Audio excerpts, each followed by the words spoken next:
E aí pessoal, eu sou o Alexandre Batista, esse é o Costelinha, o podcast do Ultimato do Bacon. E hoje estamos aqui com o Lucas Souza. Salve Lucas, tudo bem, cara? Fala Alexandre, tudo bem? Pô, cara, prazer estar aqui contigo, principalmente para falar de quadrinho nacional, né, cara? Acho que é a grande paixão que a gente tá descobrindo agora. Meu irmão, é uma honra estar com você, criador aí da coluna HQs brasileiras lá do Ultimato do Bacon. Então, se tem alguém que é apaixonado por quadrinho nacional que eu conheço é você, não é porque a gente escreve junto pro site. A gente tem que chamar aí uma dupla que é destaque, tá? Já tem desde 2017, estão lançando aí quadrinhos de relevância numa área que você também é apaixonado, né, Lucas? Você é um leitor assíduo desse gênero de quadrinhos, né? Exatamente, cara. Eu acho que uma das coisas mais legais que eu tenho descoberto aí nos últimos anos é realmente ver quadrinhos diferentes, né, cara? Eu acho que às vezes a gente fica meio bitolado no Marvel e DC, né, da vida ali, fica muito no feijão com arroz, e a gente perde a oportunidade de ver obras diferentes, cara. E aí, quando a gente vai olhar para aqui para nossa indústria nacional, e a gente tem muito aquela síndrome do cachorro, né, de o que vem lá de fora é bom, o que é que de dentro de casa é ruim, e a gente perde a oportunidade de ver obras realmente incríveis, cara. Eu acho que nesses últimos anos aí eu pelo menos tenho começado a descobrir um pouco mais isso. E, pô, nada melhor do que falar com criadores e poder ouvir um pouco da ideia dele para as HQs que a gente tanto gostou, né? Show de bola. Então vamos lá. Eu quero dar as boas-vindas aqui pro Marcel Bartolo. Tudo bom, Marcel? Tudo bom, Alexandre? Tudo bom, Lucas? Exato aí. E também chamar o Rodrigo Ramos, que é parceiro do Marcel. Tudo bom, galera? Valeu aí pelo convite. Obrigado por participar do podcast. Eu adoro, embora eu não tenha participado muito. Toda vez que me chamam para participar do podcast, uma das coisas que eu mais gosto de fazer. Eu tocava no podcast uma época lá no Boca do Inferno, mas por falta de tempo, acabei deixando de lado. As obras da dupla, né, compreendem aí Carniça, que foi a primeira que saiu, é uma HQ que é uma homenagem à obra do Allan Poe, saiu em 2017, e não é uma versão brasileira de Allan Poe, né, mas é inspirada, então eles entram para o gênero do terror. Em seguida sai Lama, em 2018, e mais recentemente, agora, esse ano, saiu Canil, né? Então, vamos falar um pouquinho de cada uma delas, né? Eu comecei dizendo que a Carniça é uma homenagem a Allan Poe. Tô errado? Tô falando besteira? Não, tá certo, né? A Carniça ele surgiu como um roteiro que eu enviei para uma coletânea, né? Era uma chamada para uma coletânea. E o tema da coletânea era justamente isso, trazer os temas do Edgar Allan Poe, né, aquele clima, né, aquelas histórias, não era para adaptar, mas era para transportar para o Brasil aquele universo pesaroso e cheio de sofrência do Edgar Allan Poe. E aí eu escrevi, né, o roteiro, passei para o Marcel, na época a gente conheceu quando eu escrevia para o Boca do Inferno, né, ele me mandou um release do Insubstituível para divulgar lá, e aí a gente começou a conversar sobre quadrinhos, sobre terror e tal. E eu passei para ele dar uma olhada, né? Falei, vê o que você acha aí, né? Eu tô pensando em escrever quadrinhos, é meu primeiro roteiro, o que você acha? Aí ele curtiu, ele se inscreveu também na coletânea, mas nenhum dos dois acabou passando, e a gente resolveu lançar independente mesmo, né? A gente correu ali para tentar CCXP na época, também não rolou. A gente lançou ele no final de 2017. A gente fez relativamente rápido, assim, né? Foi meio ligeiro. Foi um recorde. E vendeu super bem, assim, né? Foi bem legal. O FIC 2018 e tal, o Carniça vendeu super bem no FIC.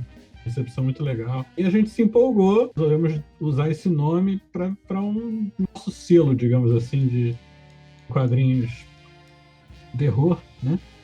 E o Lama foi o nosso segundo trabalho, já veio com essa cara, assim, de ter uma coleçãozinha, né? Então, a gente manteve o mesmo formato, o mesmo tamanho, o tipo de papel e tal, dar uma unidade, né? Lama, a gente conseguiu entrar na CXP de 2018 e também teve uma recepção bem legal. E o tema assim, do Lama, a gente conseguiu trabalhar mais ou menos os mesmos conceitos que a gente botou como nossa diretriz, assim, né? Que dá uma cara de Brasil, né? Sem ser aquela coisa ufanista, assim, né? Sem ser aquela coisa, sem ser um Brasil caricato, né? Um Brasil temporal e mais de verdade, assim, né? O que a gente fez com o Carniça ali, ele ficou bem redondinho o que a gente queria fazer dali para frente, né? A gente não sabia na época, mas o Carniça ele já traz aquela coisa do folclore, dos problemas do Brasil, do homem brasileiro, né? No caso ali era um sertanejo, mas que depois a gente vai trocando para outros arquétipos ali, né? Brasileiros, sem cair naquela coisa do Jeca Tatu ali, aquela coisa muito, não vou dizer simplista, mas muito caricata aí, como o Marcel falou, né? Aquela coisa mais comum ali, mais difícil. É difícil você ver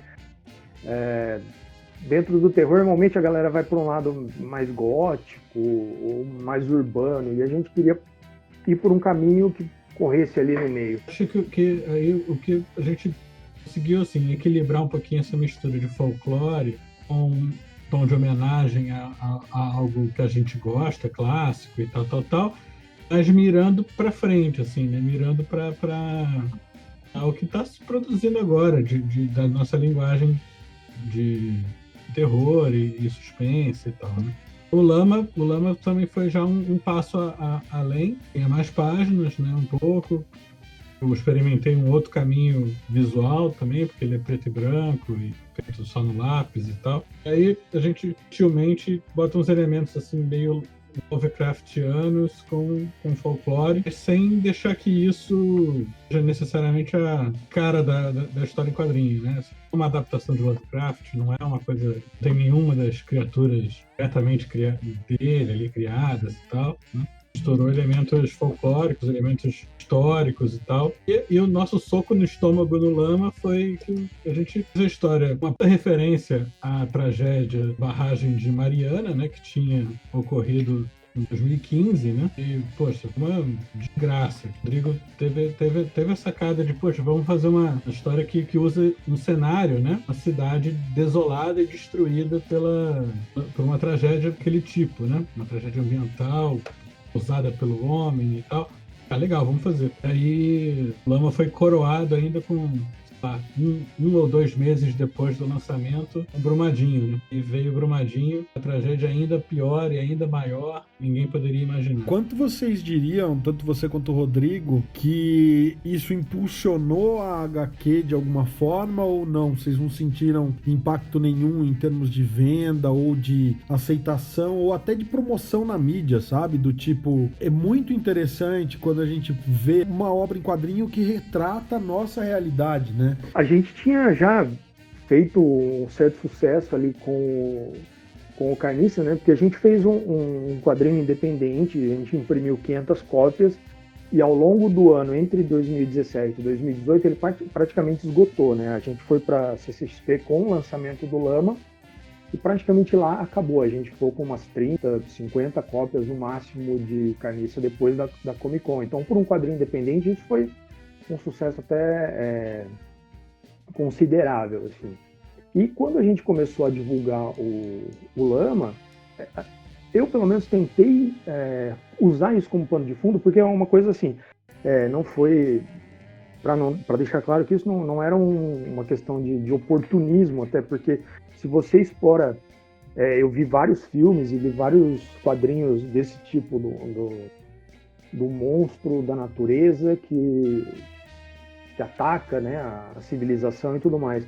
Geralmente, ele parte de um acidente ecológico, né? Você tem ali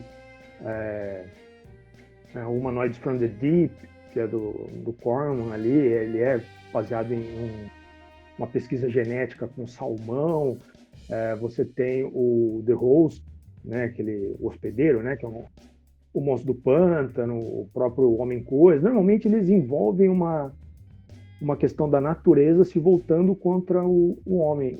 E aquilo estava muito fresco na nossa memória, né? Mariana tinha acontecido alguns anos antes, mas não tinha acontecido nada, né? Com os causadores e tal. Até então a gente tinha tido uma desgraça daquele nível, né, ambiental.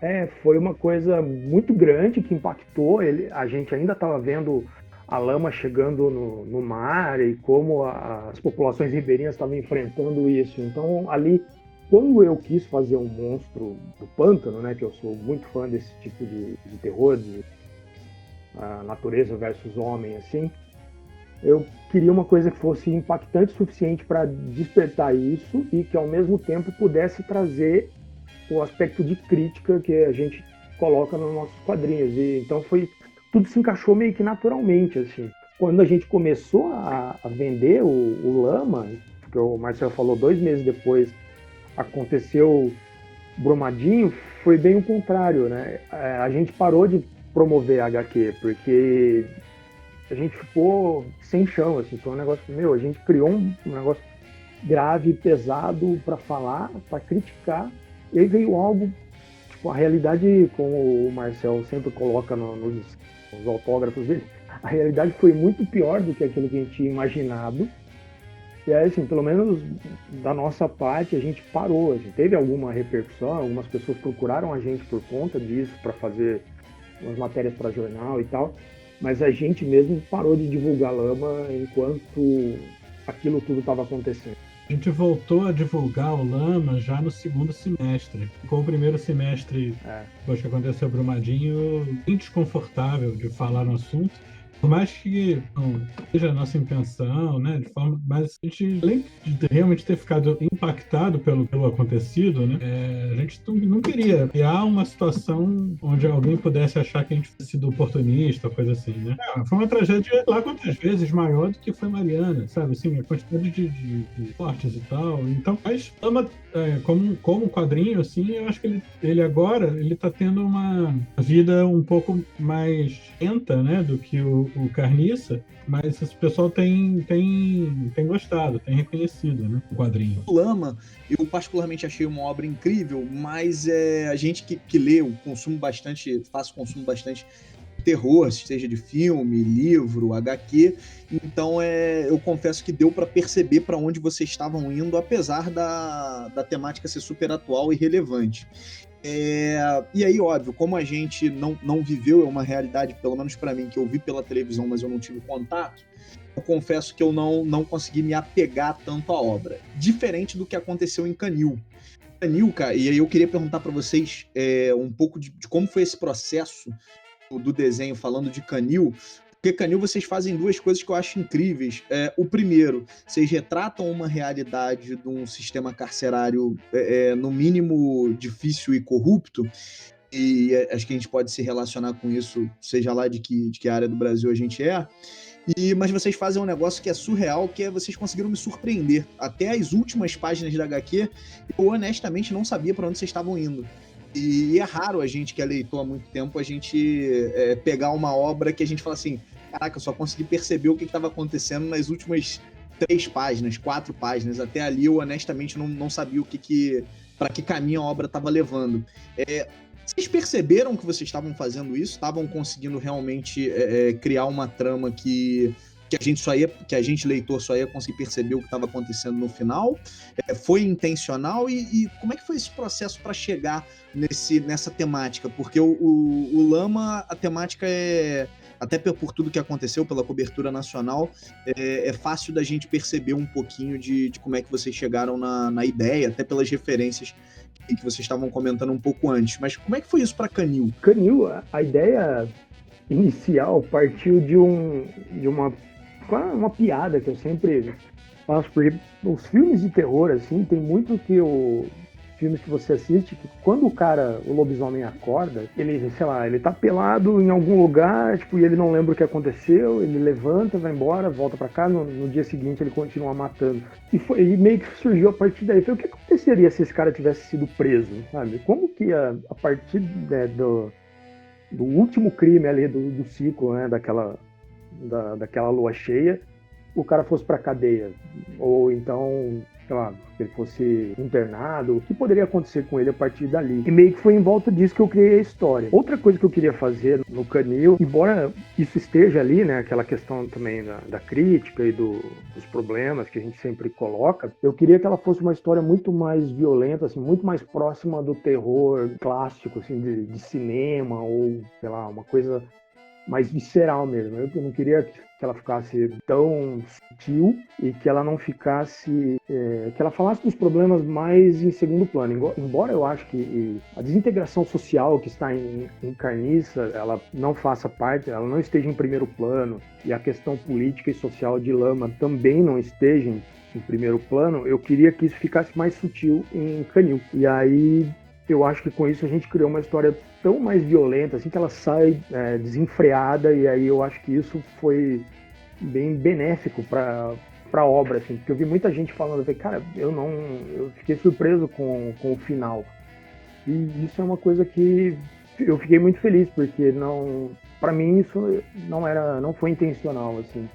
Ver como a galera reagiu, né, principalmente por desconhecer essa versão mais obscura ali do mito do lobisomem, e por a gente não ter, as pistas são mais sutis mesmo, né? A gente tem ali o calendário que aparece, tem uma cicatriz que aparece no Pedro, o próprio nome, né, do Pedro, que é o Pedro e o Lobo, e aí a gente foi colocando essas coisas ali no meio, e eu fiquei bem feliz em ver que quando chega ali na página que o cara se transforma, as pessoas são surpreendidas. A ideia do Canil básica veio antes do Lama, né? A gente já tinha ali em 2018 ali o embrião do Canil, já tinha falado isso. Aí ficou ali, beleza, depois a gente faz essa, né? Vamos fazer o Lama primeiro. De certa forma, o Lama eu acho que ele é um pouco mais...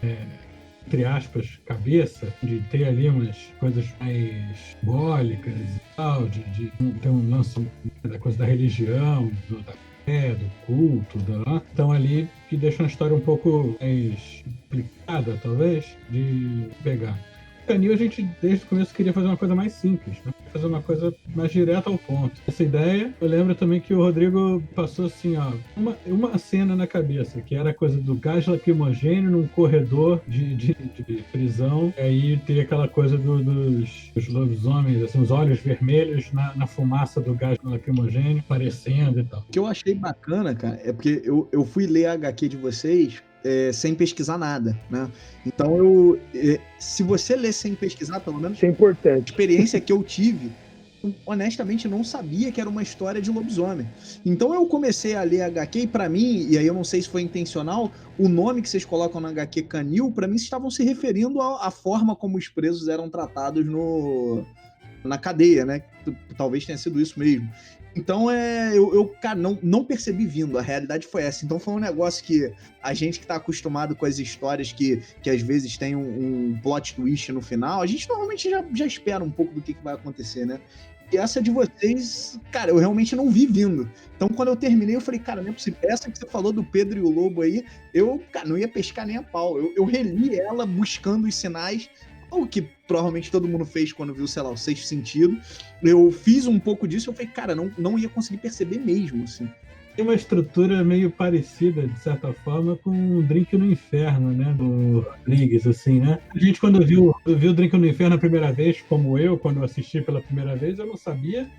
Tava esperando um filme meio tarantinesco, assim, de bandido, não sei o quê, e de repente aquele festival de vampiro trash e tal, não sei o quê, que eu particularmente achei muito divertido na época, né? Então, assim... Se você prestar atenção, você vai ver que o Canil é o único, né? Se você pegar o Carniça, o Lama e o Canil, o texto que eu faço sobre a HQ, ela tá no final, enquanto as outras estão na abertura. Então eu já tinha essa ideia de, não, vai ficar...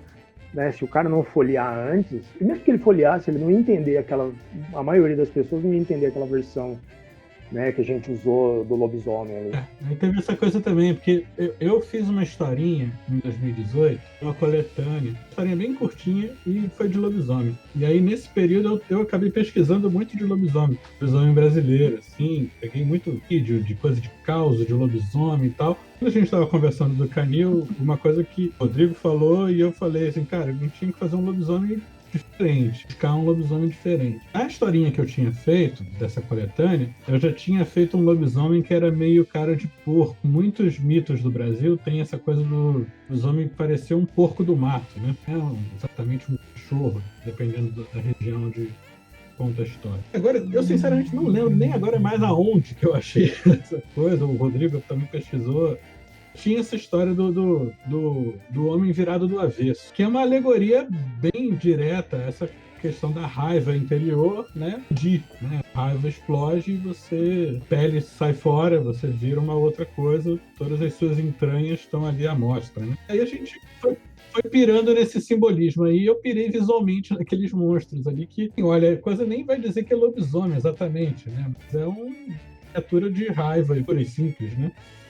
Eu também quis explorar no texto essa coisa do que o sistema prisional, ele no final das contas, ele não melhora, ele não resolve nada, né? Então, a ideia ali era quando você coloca todo mundo naquele meio, eles vão se contaminar, eles vão sair desumanizados, né? As pessoas mesmo ali são viradas do avesso. E foi a primeira coisa que chamou atenção pra mim na HQ, foi isso. Eu falei, puta, cara, é uma alegoria, uma metáfora genial de você estar, né, o que acontece quando você trancafia, né?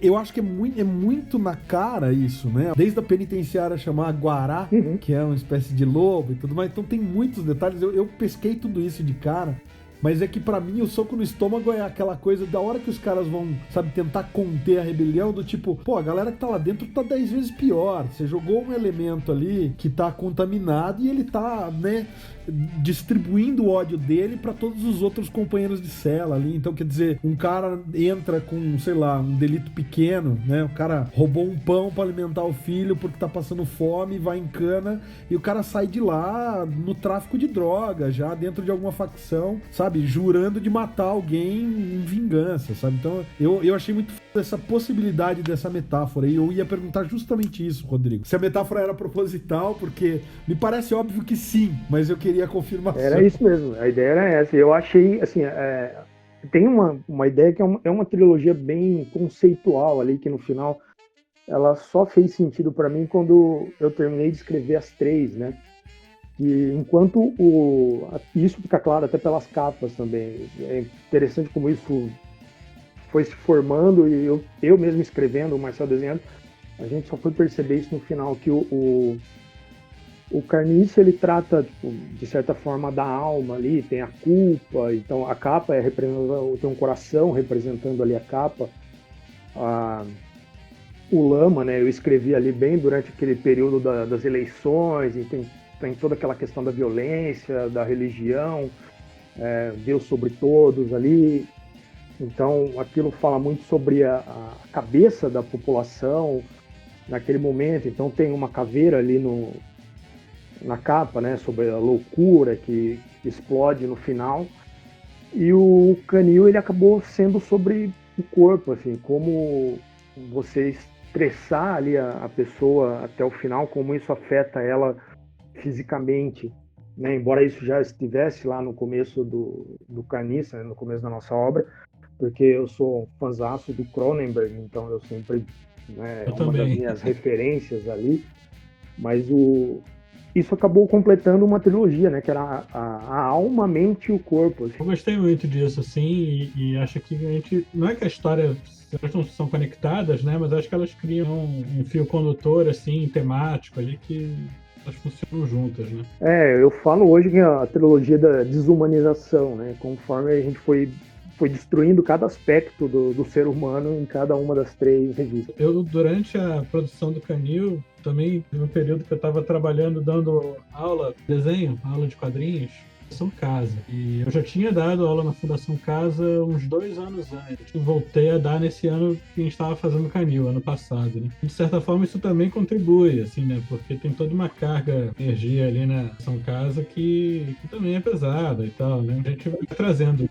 Quero aproveitar e fazer uma outra pergunta para vocês. Também uma diferença que eu senti em Canil muito forte é a questão das cores. Vocês comentaram ainda há pouco que em Lama vocês optaram por seguir um caminho um pouco diferente, em preto e branco.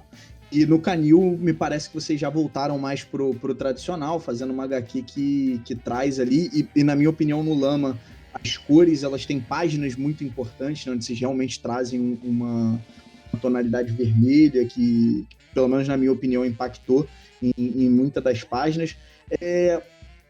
Como é que foi esse processo de repente, tentar o preto e branco em Lama e voltar no Canil para coloração? O que fez vocês entenderem que no Lama o preto e branco, de repente, encaixava bem, era uma experiência válida, e no Canil as cores já tinham uma importância maior?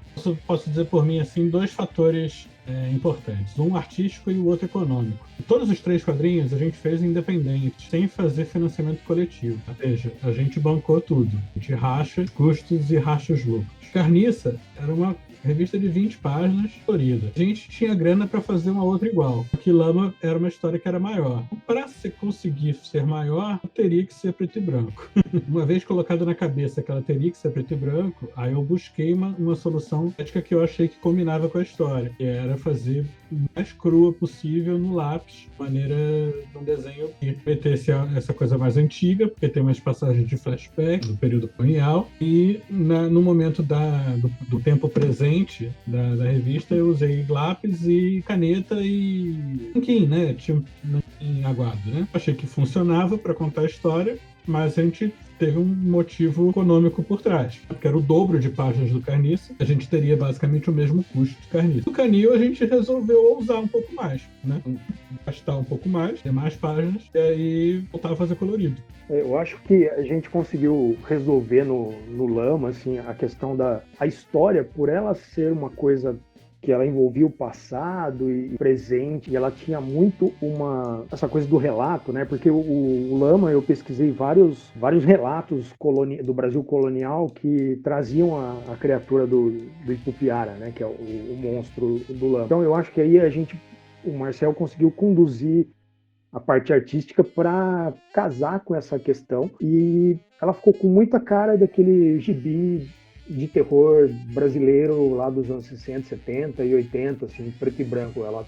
Ela tinha um clima mais gótico ali até. Teve essa homenagem também, assim, né? De terror clássicos. Teve o fator de uma cidade que está totalmente morta, assim, os personagens estão sobrevivendo ali totalmente... Sem cor, né? É uma cidade sem cor. É uma cidade sem cor, tudo está sem cor, realmente. No Canil, assim, se eu fosse fazer com uma cor só, teria que ser o vermelho, né? Assim, porque a gente já tinha definido que ia ser uma história bem sangrenta. E a raiva precisava transparecer também no vermelho. Então, a gente, beleza, vamos fazer colorido. E aí, em termos visuais, eu tentei misturar um pouco o caminho estético de estilização de personagem que eu fiz no Lama. No ano de 2018 eu também fiz o Santo Sangue, que é uma outra HQ que eu sei que o Alexandre aí gosta pra caramba, que é do nosso amigo Laudo. E o Lama, a estilização de personagem é meio parecida com a estilização de personagem do Santo Sangue, só que o acabamento de pintura é outro. No Canil eu meio que juntei as duas coisas e fui para um caminho assim além, assim, né? Visualmente falando. O que eu quis fazer com a cor, que eu usei muito risquinho, assim, né? Muita rachurinha e tal. Minha piração aqui tinha a ver com a coisa de raspagem, sabe? De raspar a parede, de raspar, lá, de você estar preso e você ficar raspando a parede e tal. Isso é piração. Tanto que eu usei esse caminho, né, da arte ali para compor o logo, né? O logo é como se o cara tivesse escrito na parede da cela dele o Canil, né? É uma fonte, parece riscada. Né? Um HQ que, assim, deu trabalho, sabe? Para fazer pra caramba. Meio que um período pesado, assim. Mas acho que foi um parto que deu um filhote bacana, assim, pra fechar essa primeira trilogia, assim, sabe? Acho que a gente conseguiu fazer o que a gente queria, né? E teve uma evolução, né? Isso que eu acho que foi muito bacana. A gente percebe essa evolução e a gente sente que o público que leu também percebe uma evolução, sabe? Isso deixou a gente bem feliz. Maravilha, eu acho que realmente sim, dá pra sentir a evolução e é bacana que realmente é terror relevante, né? A gente sempre comenta aqui nos podcasts ou nos nossos papos E terror talvez seja o gênero que mais sofre, né? Com realmente com a renovação, com você ter obras boas chegando, seja nos quadrinhos, seja no cinema. E aí a pergunta que eu queria fazer para vocês é: e aí, o que vem pela frente? O que vocês estão imaginando aí que ainda dá para fazer, dá para inovar e trazer de diferente para esse gênero? A gente está com um projeto eu já estou com ele quase todo pronto, o roteiro, né? Ó, vou falar o nome aqui em primeira mão para vocês, embora se me seguem lá no Instagram já devem ter visto.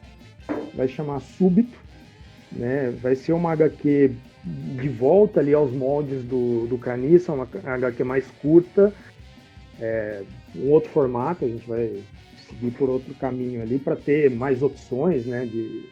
Para conquistar novos leitores Então a gente vai tentar outros formatos de quadrinho ali, mas também é uma HQ de terror, com a mesma pegada.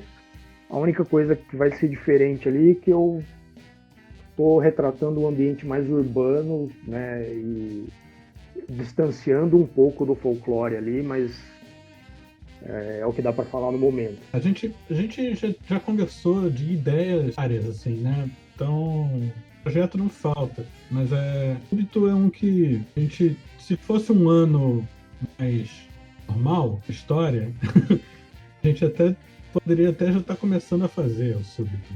Como 2020, para a gente datar o podcast aqui, 2020, um ano completamente a ser esquecido, a gente vai tocar para frente, né? Então, esse ano a gente lançou o Canil e provavelmente então ano que vem a gente pega para começar essa nova leva. O Súbito seria uma primeira história num outro formato. Se fosse nosso do Carniça, do Lama e do Canil é um formato meio grande, assim, né? A gente vai tentar fazer uma história num formato de revista um pouco menor, testar outros valores também. Talvez, né? A gente ainda não definiu isso, mas talvez a gente encare o momento aí de fazer uma primeira tentativa aí de financiamento coletivo e tal, ver como é que rola, né? E assim, vocês perguntaram assim, caminhos pro terror e tal, assim, eu acho que Rodrigo é um aficionado pelo terror e tal, tudo que é filme. Eu gosto muito também, não consigo acompanhar o mesmo ritmo aí de tudo, mas acho que, cara, o que a gente sempre fala é que, na verdade, assim, terror é um gênero que você consegue contar todo tipo de história, assim, de jeitos de você contar história dentro do terror, entendeu? Então, você pode puxar para uma coisa mais engraçada, uma coisa mais pesada, coisa mais aventuresca, uma coisa mais adolescente, uma coisa... Dá para contar todo tipo.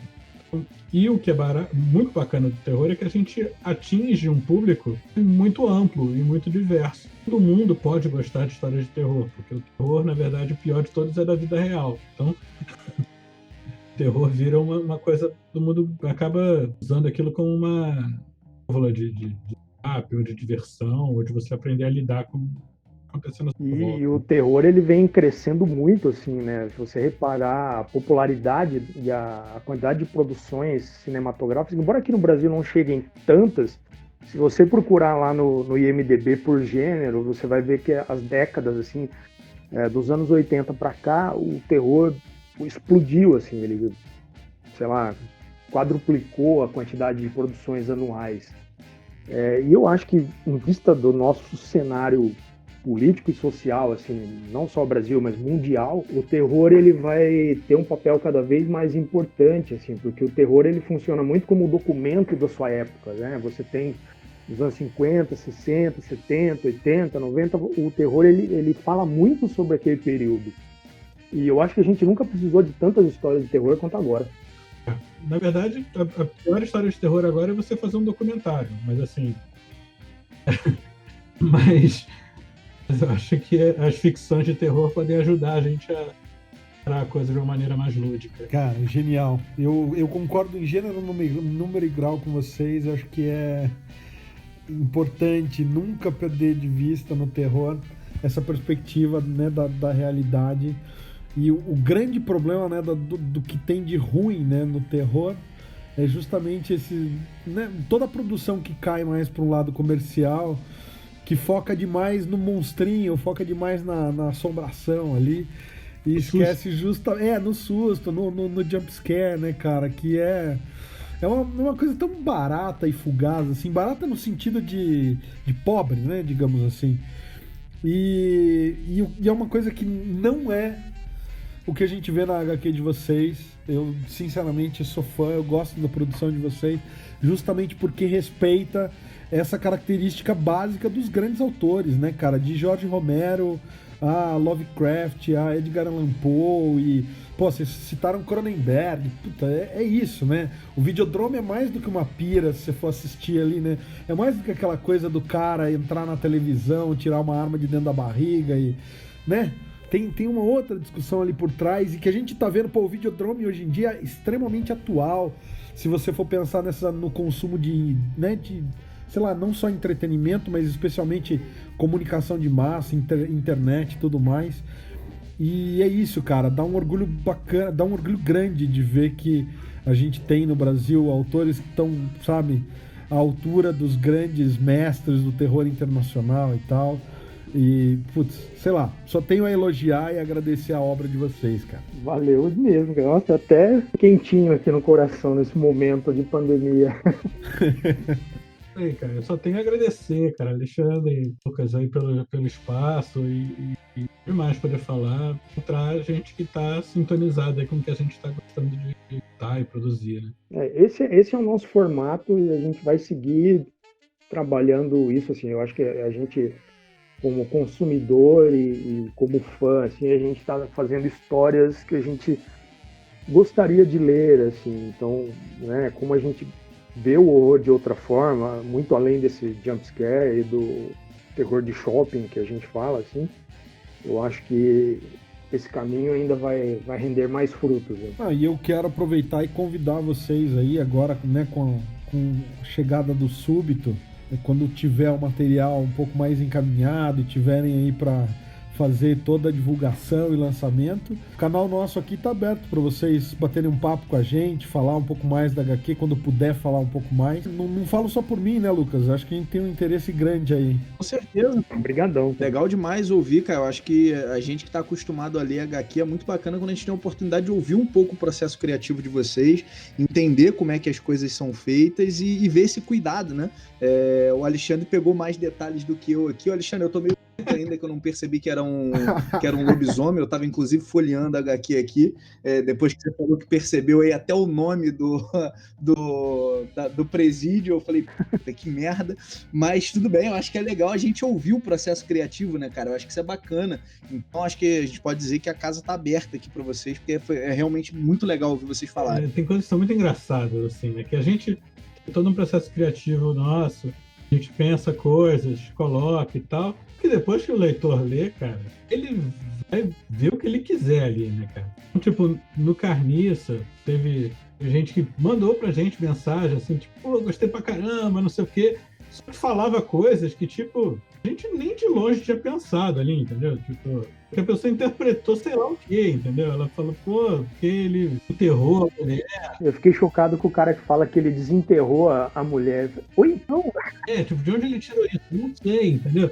Aí, tem umas coisas muito doidas, assim, mas ao mesmo tempo é muito legal, porque o leitor vai absorver ali as coisas que estão relacionadas às experiências dele, né? Então isso é muito divertido, assim, de ver como que... Tem um easter egg que não sei se vocês repararam ali, mas toda vez que aparecer um urubu na nossa história, né? Não, Carniça nem tanto, que o urubu é quase o personagem principal ali, mas no Lama e no Canil, a hora que aparece o urubu dali pra frente, você pode esperar o pior. É a virada de vai dar merda. Também não tinha reparado essa não. Tu pegou essa, Alexandre?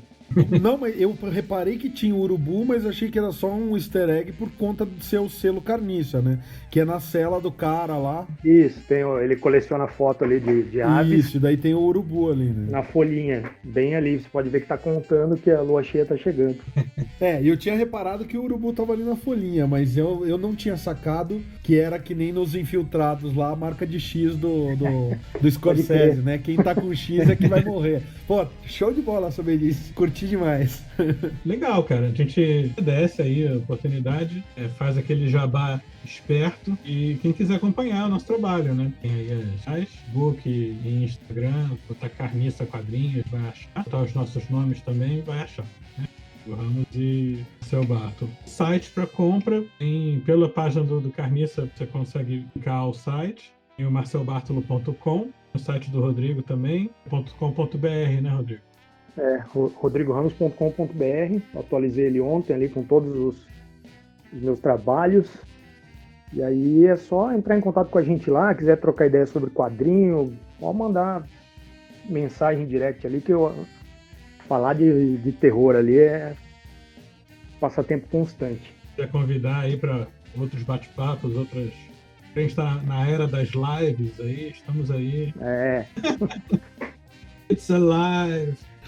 Não, mas da nossa parte já estão mais do que convidados. Eu quero agradecer mais uma vez a presença de vocês dois, agradecer o Lucas também, que é meu parceiro de podcast aí. Bem melhor do que o Diego, né, cara? Meu Deus. Melhor coisa que eu fiz foi tirar o Diego desse podcast e trazer você, Lucas. Melhorou o nível, cara. Melhorou, eu senti que subiu bastante. Alô, Diego. Cara, e vou te falar, hein? Quem ouve também tem falado isso, fala, pô, tava demorando tirar o Diego desse podcast. Sei de quem vocês estão falando, mas ele deve ser legal pra caramba. E é isso aí, pessoal. Se vocês ficaram com a gente até agora, a gente agradece a sua audiência. E semana que vem tem mais Costelinha. Confira também o conteúdo em ultimatodobacon.com e os nossos vídeos no YouTube /sobrecapa. Até semana que vem, galera. Valeu!